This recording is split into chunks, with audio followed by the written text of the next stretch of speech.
Hello, আসসালামু আলাইকুম। RAM fishing tackle বিডির পক্ষ থেকে সবাইকে জানাচ্ছি অনেক অনেক শুভেচ্ছা। আশা করি সবাই ভালো আছেন। বরাবরের মতো আমি মেহেদি আছি আপনাদের সাথে, তবে আজকে একটা ভিন্ন লোকেশনে আছি। আমার ঠিক পিছনেই নদী দেখা যাচ্ছে। জানি না ক্যামেরাতে আসছে কিনা, মানে খুব দারুণ একটা সাউন্ড কিন্তু আপনারা পাচ্ছেন অটোমেটিক। হ্যাঁ, এটা গড গিফটেড। যাই হোক, আমরা এখানে আড্ডা দিতে বসছি। আড্ডা দিব আমি, ফিরোজ ভাই এবং আতিক। আড্ডা দিব, আমরা মাছ ধরতে আসছি হচ্ছে আপনার উত্তরাখণ্ড, মহাশোল ধরার জন্য আসছি। তো এখানকার যে পরিবেশ, মাছ ধরার অভিজ্ঞতা এবং হচ্ছে কিভাবে আমরা এখানে আসলে খবরটা পেলাম যে এখানে এরকম মহাশোল ধরা যায়, সেগুলো নিয়ে আজকের টপিক। তো দেরি না করে চলুন শুরু করেন। যাই হোক, আমরা শুরু করি। প্রথমে হচ্ছে আসলে এখানে আসার অভিজ্ঞতা। তো আমি প্রথমে ফিরোজ ভাই দিয়ে শুরু করি, এরপরে আতিকের কাছে যাবো। ফিরোজ ভাই, এখানে আসলে আসার অভিজ্ঞতা, ওনাদের হসপিটালিটি, মানে সব মিলাই আসলে কেমন, পরিবেশটা কেমন এখানকার, সব মিলে যদি বলেন। আসলে এখানে অনেক দিন থেকে আসার প্ল্যান ছিল, আশা করে হয়নি বিভিন্ন কারণে। পরে জাস্ট ফাইনালি আমরা সিদ্ধান্ত নিলাম আসবো। আমরা আসলাম, এসে তো ধরেন ফিশিংয়ের যে পরিবেশ ওটা তো বলতে হবে না। আপনার এত সুন্দর জায়গা, এখানে মাছ ধরার আগে জায়গার প্রেমে আমরা পড়ে গেছি, মানে বিশেষ করে আমি পড়ে গেছি। আপনার আমাদের ক্যাম্পের সামনেই নদীর সাথে ঝর্ণায় সারাক্ষণ গল্প শব্দ। এরপরে আসেন, জায়গাটা এত ভালো লাগছে। আমরা প্রথম দিনই স্পটে গেলাম, স্পট সব পুরো এরিয়াটা আসলেই অনেক সুন্দর। নদী পাহাড় মিলাই, ঝর্ণা মিলে আসলে অনেক সুন্দর। আর অভিজ্ঞতা তো আমরা আজকে 5 দিন আমরা মাছ শিকারে ছিলাম। বড় মাছ পাই নাই, কিন্তু বড় মাছ দেখছি, হয়তো আমাদের কপালে ছিল না দেখে এখনো আসে নাই। তারপরে কিছু সময় আছে, আসতেও পারে। তো ছোট ছোট আমরা বেশ কিছু মাছ পাইছি, ওগুলা ক্যাশ এন্ড রিলিজ হয়েছে। আর আমরা কিছু নাম কি টাউট মাছও পাইছি, যেটা আমরা খাওয়ার পারমিশন ছিল, যেটা আমরা খাইলাম। ওভারঅল সব কিছু মিলে আসলে খুব ভালো লাগছে। আর আমরা যতটুকু আশা করি নাই, এখানে যে সার্ভিসটা হসপিটালিটা তার থেকে অনেক বেশি।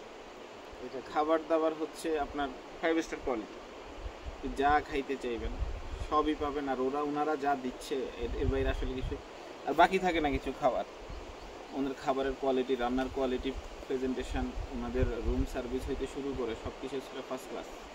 মানে বড় বড় হোটেলগুলোতে এত সুন্দর করে সার্ভিস দিতে পারে না ওরা। পাহাড়ের মধ্যে এই আপনার এই এলাকাতে দুর্গম অঞ্চলে যে একটা সার্ভিসটা ওনারা দিল, এটাই আমার সবচেয়ে বেশি ভালো লাগছে। এটা আমি ওদেরকেও বলছি যে আমরা আশা করিনি এত ভালো একটা মাছ ধরতে গিয়ে এত ভালো একটা 5 স্টার কোয়ালিটির সার্ভিস পাবো। এই আতিক, এই যে পাহাড়, আমরা যেখানে ফিশিং করতে যাই, যদিও আমাদের পিছনে নদী, কিন্তু এখানে আসলে পানি অনেক, কিন্তু এখানে আসলে এখন মাছ হচ্ছে না, কারণ এই জায়গাটা হচ্ছে উপরের দিক, আমাদেরকে যেতে হচ্ছে নিচের দিক। মানে নেপাল এবং ভারতের যে দুইটা নদীর কানেকশন, এই কানেকশন পয়েন্টটা কালী নদী, ওই পয়েন্টটাতে আমাদেরকে যেতে হচ্ছে, কারণ ওখানেই বড় মাছগুলো হচ্ছে। তো ওখানে যাওয়ার সময় আমাদের আতিক কিন্তু একটু হেলদি, আমরা মোটামুটি, আমি ফিরোজ ভাই আমরা কিন্তু মোটামুটি একটা লেভেলে আছি। আতিক কিন্তু আমাদের চেয়ে হেলদি। তো ওটা কিন্তু অনেক উপরে উঠতে হয় পাহাড়, এবং এটা মানে পাহাড়টা কিন্তু পাথরের, ওয়ান কাইন্ড অফ ট্রেকিং করে যেতে হয়। পাথর বেয়ে বেয়ে উপরে উঠা নামা, মানে চড়াই উতরাই আছে অনেক। তারপরে লোকেশনে যেতে হয় পাথরের উপর দিয়ে হেঁটেই। এই যে যাওয়া আসা, ডেলি 2 বার, সকাল এবং বিকাল, এই যাওয়া আসা। তারপরে ওখানে প্রথম তো আমাদের হিটটা আতিকই করে। হ্যাঁ, প্রথম হিটের অভিজ্ঞতা এবং এখানের যে পরিবেশ, সবগুলা মিলে কিছু বলতে। আসলে জায়গাটা এমন যে এখানে আসতেই ভালো লাগবে। তো প্রথমেই জায়গাটা ভালো লাগছে। আর ফিশিং তো একটা নেশার মতো পরিণত হয়ে গেছে, রক্তে মিশে গেছে অনেকটা। যতই কষ্ট হোক, যেখানে ফিশিং করতে যাওয়ার লোকেশন যতই কঠিন হোক, প্রথম দিন কঠিন লাগছে, এরপর থেকে অনেকটা সহজ মনে হয়ে গেছে। যদিও ট্রেকিং করে যেতে হয়, কিন্তু ফিশিংয়ে যাচ্ছি অন্য ধরনের একটা ফিশিং। আমরা নর্মালি যে ধরনের ফিশিং করি, এখানে ফিশিংয়ের প্যাটার্নটা একটু অন্য ধরনের। আমরা তো নর্মালি মিঠামানিতে ফিশিং করি, অনেকক্ষণ বসে রাখতে হয়। এখানে আমাদের লুর ফিশিং করতে হচ্ছে, কন্টিনিউ থ্রো করা লাগতেছে, মানে জায়গা চেঞ্জ করা লাগতেছে, বিভিন্ন ডিফারেন্ট স্টাইলে ট্রাই করতে হচ্ছে। কখনো মাছ হচ্ছে, মাছের জন্য অনেকক্ষণ ট্রাই করতেছি, কিন্তু যখন হিটটা হচ্ছে তখন ফিলিংসটা অন্যরকম। এই জন্য এই যে কষ্ট করে, মানে এই সেই ফিলিংসটা পাও, কারণ মহাশোল তো এর আগে আমরা কেউ ধরি না। তুই হিট করছস, তুই উঠাইছস। নরমালি আমরা কি করি, যখন গেম ফিশিং করি, পাতনা দেখা যায়, হিট করি। এখানে জিনিসটা এমন না, সিপ হাতে থাকা অবস্থা এমন একটা ফিলিং, মনে হয় যে নিজেকে টানতে নিয়ে নেয় ছোট মাছ সামনের কিন্তু দিকে। প্রেশার অনেক। এখানে মাছের প্রচন্ড শক্তি, এবং কি যখন ওরা লুটটা ক্যাচ করে মানে হাতে একটা প্রেশার পড়ে বোঝা যায়, এবং কি তারপরেও তো এটা লুটটা ঠিকমতো হুক হওয়ার জন্য হিট করতে হয়, তারপরে গেম তো অন্যরকম ফিলিংস, মাছের যে ফিলিংসটা, সেই জন্য এই যে কষ্ট করে যাচ্ছি আসতেছি ট্রেকিং করতেছি এইগুলো কোনো কিছুই মনে হয় না, এগুলো এখন ইজি হয়ে গেছে ওই ফিলিংসটার কাছে। আচ্ছা যাই হোক, তার মানে আমাদের আতিকের মতো বডি হলে কোনো সমস্যা নাই, আপনারা মহাশোল ধরতে আসতে পারবেন। আচ্ছা এখন বলি, এই মহাশোল যে এখানে আসলে পাওয়া যায় বা এখানে যা আসবো, এটা কিন্তু আমি আতিক জানি না, জানো হচ্ছে ফিরোজ ভাই। আর ফিরোজ ভাই আসলে এটার মানে খবরটা কিভাবে পেলো, এটা একটু জানতে চাই। আসলে এখানের মূল অর্গানাইজার যারা এই ক্যাম্পটা অর্গানাইজ করে, দি ক্যাম্প অফ হিমালয়া, এটার মূল হচ্ছে আমাদের স্যাম গুরংজি আর আমাদের হুশিয়ার সিংজি, এই দুজনই এটার মূল অর্গানাইজার। আমার হুশিয়ার সিং জির সাথে আগে পরিচয় ছিল না, স্যাম জির সাথে আগে পরিচয় ছিল, সেটা ওই সুবাদে আমি দিল্লিতে বিজনেসের পারপাসে ফ্রি টাইমগুলো এটা কত বছর আগে আপনি জানতেন? 2018 সালে 2018-তে আমি দিল্লিতে থাকতাম, ফ্রি টাইমে অ্যাংলারদের খুঁজতাম, অনলাইনে খুঁজতে খুঁজতে দিল্লিতে কারা মাছ ধরে, বোম্বেতে কারা মাছ ধরে, এদেরকে অনলাইনে আমি খুঁজতে খুঁজতে আপনার স্যাম গুরুংজিরে পাইছি। ওখান থেকে স্যাম গুরুংজি দিল্লিতে গেছে, আমার রেস্টুরেন্টে ছিল, খাওয়া দাওয়া করছিল, ওখান থেকে পরিচয়। এরপর থেকে আপনার কোভিড আসলো, আর আমিও বাংলাদেশে চলে আসলাম। এরপরে কোভিডের পরে একবার ওনারা টুর্নামেন্ট ছিল, আমাকে ইনভাইট করছে, আসতে পারি নাই, অনেকবারই ইনভাইট করছে, আসতে পারিনি। এরপর আমার আম্মাকে নিয়ে দৌড়াদৌড়িতে ছিলাম, ওনাদের টাইমগুলোর সাথে আমার শিডিউল হইতো না, এরকম অনেক শিডিউল চেঞ্জ করছে আমার জন্য, আমি আসতে পারি না। ফাইনালি একটা শিডিউল আমরা যখন 3 জন প্ল্যান করলাম, 3 জনই যাবো। আগে আমি একা আসার প্ল্যান ছিল, উনি আমাকে বলছে একাই আসেন। এরপরে মেহেদি ভাই আর আতিক ভাই আমরা একটা টিম করলাম, এরপরে আমরা ফ্যামিলির সাথে কয়েকটা ডেট করলাম, ওইটাও দুইটা ডেট আমি মিস করছি, ব্যস্ততার কারণে আসতে পারি না। ফাইনালি ঈদের পরের ডেটটা আমরা একদম বললাম যে যাই হোক আমরা এবার আসবো, যেহেতু বারবার কমিটমেন্ট দিচ্ছি যাওয়া হচ্ছে না। এরপরে ফাইনালি আমরা এসে গেলাম, এসে তো আসলে বিশাল অভিজ্ঞতার মধ্যে পড়লাম, এবং আফসোস লাগতেছে আরও আগে কেন আসলাম না, আরও আগে আসলে এই কয়দিনে 4-5 বার আসতাম। ইনশাল্লাহ আমার প্ল্যান আছে আগামী মাসে আবার আসবো, যখনই সুযোগ পাই এখানে আসবো। আর এখানে আসলে সবসময় খোলা থাকে না, নভেম্বর ডিসেম্বর এই টাইম 2 মাস, হ্যাঁ, আর মাঝখানে হচ্ছে আপনার মে, জানুয়ারি থেকে মে এই টাইমগুলো বন্ধ থাকে এখানে, না জানুয়ারি থেকে মে পর্যন্ত খোলা, জুন পর্যন্ত, জুলাই আগস্ট, মে পর্যন্ত, মের পর থেকে জুলাই আগস্ট পর্যন্ত বন্ধ, আর এরপরে আপনার অক্টোবর নভেম্বর 2 মাস, ডিসেম্বর থেকে আবার বন্ধ। আবার যখন আবার শীত জানুয়ারি থাকে, থেকে শীতে তো একদম বন্ধ থাকে, নদী শুকিয়ে যায়। মোটামুটি আমাদের সিজনের সাথে কিছুটা এখানে মিলে, তবে এখানে মাছ ধরার ভিন্ন, আমাদের মধ্যে ডিম রুটির ছাতু দিয়ে ধরা যায় না, এটা ডিফারেন্ট, যেটা আমরা আসলে জীবনে প্রথম, মানে বাপি থ্রো করতে করতে হাত ব্যথা হয়ে যাবে, কাজটি করতেছি, শুধু কাজ করবেন আর করবেন, যা অনেক আছে শুধু সবাই কাজ করতেছে, তাদেরকে এনে ছেড়ে দেওয়া দরকার। আবার কাজ উল্টাপাল্টা করলে নিচে পাথরে আটকে যায়। আমাদের প্রায় 60টা লুর আমাদের এখানে, মানে 60টা লুর মানে 7,000 টাকা 60টা লুর আমরা এখানে পাথরে আটকে ফেলছি। আর মাছ তো আলহামদুলিল্লাহ আমাদের রিজিকে এখনো বড় মাছ আসে নাই, বড় তিনটা আমরা বড় মাছ আমরা উঠাইতে পারি নাই, কিন্তু 9টা আমরা ছোটখাটো 1 কেজি 2 কেজি 3 কেজি মিলে আমরা উঠাইছি। আচ্ছা এখানে এখন আর 2টা প্রশ্ন, বেশি সময় আমরা নষ্ট করব না, আপনি কি বললেন সেটা হচ্ছে এখানে অনেকে আসতে চাইবে, সেক্ষেত্রে রড, রিল, সুতা, লুর এগুলো সম্পর্কে মানে জানতে চাইবে, তাহলে এগুলোর জন্য কী করা হবে?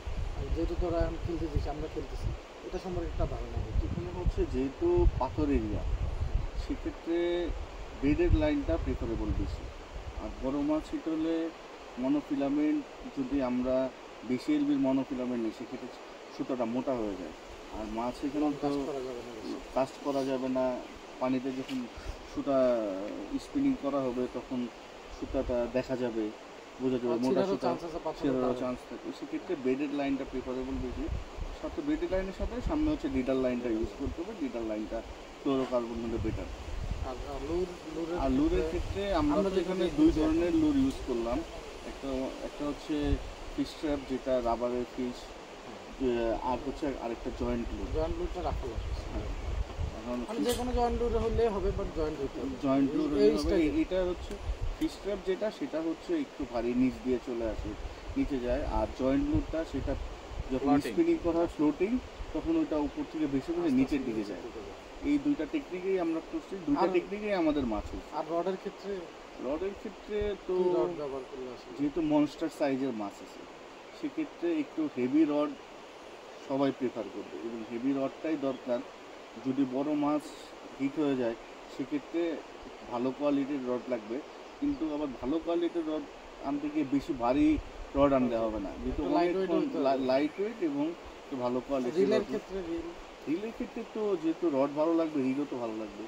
তাহলে আমরা যেটা ব্যবহার করতেছি এখানে মোটামুটি রেঞ্জের একটা নাস্কি পেন, হ্যাঁ এই ধরনের রিলগুলো, বুলজান হায়োগা, এই এগুলো তো ধরনের চলছে হ্যাঁ, আলহামদুলিল্লাহ। এগুলাই মানে ওনাদের কথা যেটা, যে বড় মাছ যখন হিট হয়, যেহেতু আমরা সেই এক্সপিরিয়েন্সটা এখনো পাইনি, বড় মাছ হিট হলে ওটা যে রান করে, এই রানটাকে অনেক সময় ফিরানো কঠিন। কঠিন। সেই জন্য তো আমাদের ভালো গিয়ার অবশ্যই হাতে রাখা দরকার।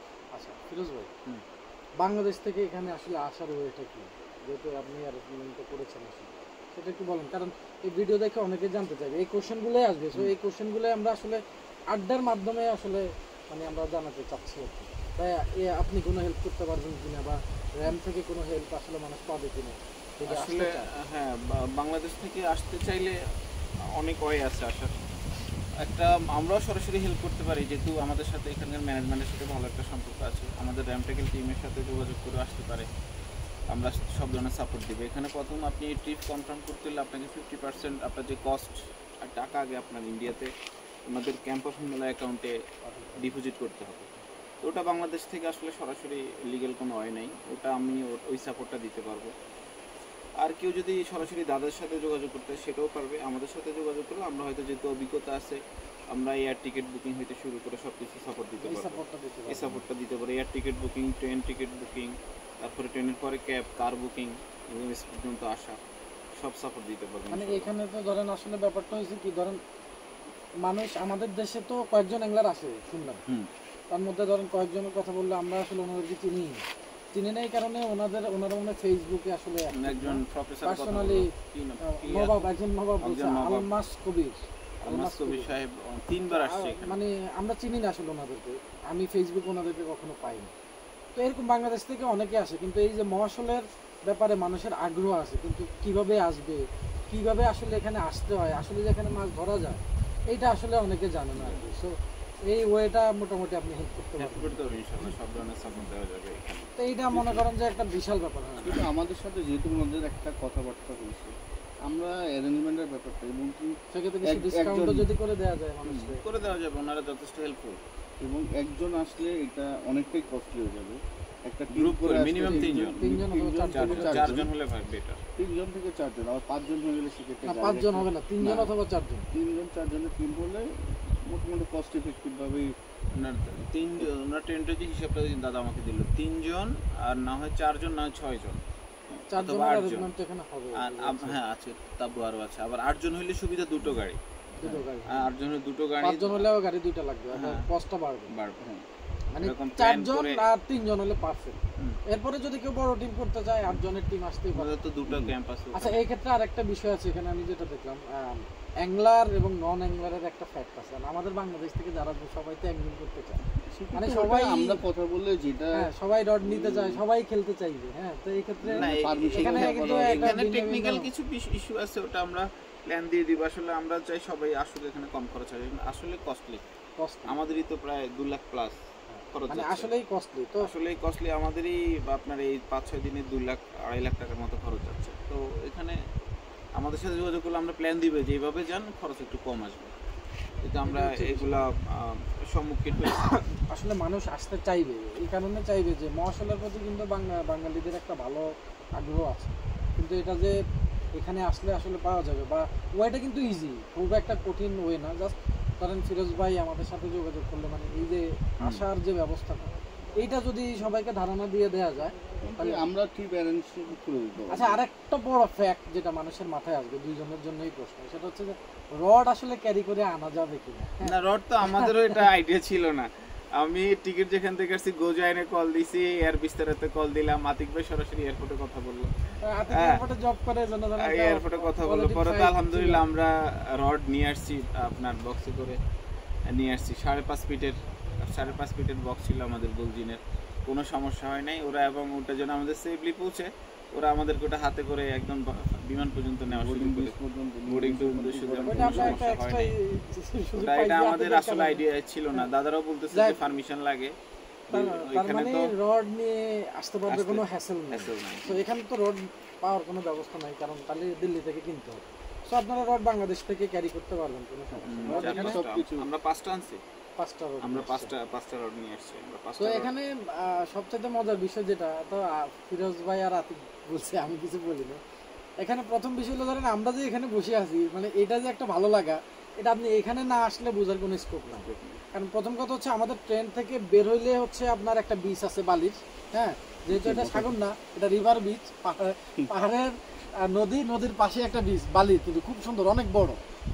তারপরে হচ্ছে নদী, তারপরে হচ্ছে পাহাড়, আর আমাদের ঠিক হাতের বাম পাশে হলো ঝর্ণা। এবং ঝর্ণাটা যদি এখন পানি কম, কিন্তু এই পাশে যে নদীর যে স্রোত, হ্যাঁ, এই স্রোতের যে সাউন্ড, এটাও ঝর্ণার মতো একটা আপনার আওয়াজ করে, এবং সারা রাত আপনি এই আওয়াজটা পাবেন। মানে একটা প্রশান্তির ঘুম আসে, প্রচণ্ড বাতাস এখানে আছে, মানে পাহাড়, নদী, বিচ, ট্রেন, তাঁবু সব মিলাই মানে ক্যাম্পটা অসাধারণ। এটা হচ্ছে বিষয়।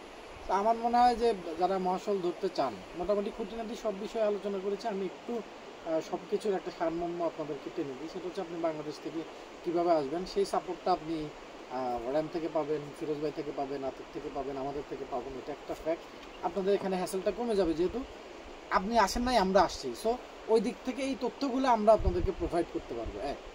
2 নম্বর হচ্ছে, আপনি রড ক্যারি করতে পারবেন কিনা, সেটা আপনি ক্যারি করতে পারবেন। আমাদের যেহেতু কোনো প্রবলেম হয় না, আপনাদেরও কোনো প্রবলেম হবে না আশা করি। আর 3 নম্বর হচ্ছে, এখানে আসার জন্য যে টাইপের রড আর রিলের কথা মোটামুটি আমরা ধারণা দিয়েছি আপনাদেরকে। আপনারা এগুলো নিয়ে আসবেন যেগুলো আপনারা ব্যবহার করেন, দাইওয়া, শিমানো, আবু গার্সিয়া, টিকা, আদার্স যে কোনো ব্র্যান্ড আপনারা যেটাই ব্যবহার করেন, সেগুলো আপনারা ক্যারি করতে পারবেন, কোনো সমস্যা নেই। একটু হেভি রডটা প্রয়োজন, কারণ জায়ান্ট যে কোনো সময় হয়ে যেতে পারে, পসিবিলিটি আছে। তো সেক্ষেত্রে যদি একটু দুর্বল কোয়ালিটির রড আনেন, হয়তো বা রডটা নাও টিকতে পারে, কারণ এখানে যে প্রেশারটা দেয়, এটা আপনি চিন্তাও করতে পারবেন না। যেখানে 3 কেজির একটা মাছ যে প্রেশার দেয়, সেটা আমাদের দেশে 15-20 কেজি কাতলা মাছের সমান। তো এখানে যেটা 10 কেজি 12 কেজি মাছ প্রেশার করবে, সেটার কেমন প্রেশার হইতে পারে আপনারা চিন্তাও করতে পারবেন না আর কি। এটা হচ্ছে বিষয়। আচ্ছা, তাহলে আপনার রড রিল হয়ে গেল। আর হচ্ছে সুতা অবশ্যই আপনি ব্রেডেড লাইন আনবেন। 40 থেকে 80 এলবি আপনি আনতে পারেন, কোনো প্রবলেম নেই। এটার সাথে আপনি যদি 40 এলবি নেন, সেক্ষেত্রে আপনাকে 30 এলবি লিডার ব্যবহার করতে হবে, অথবা 40 এলবি লিডার আপনি ব্যবহার করেন।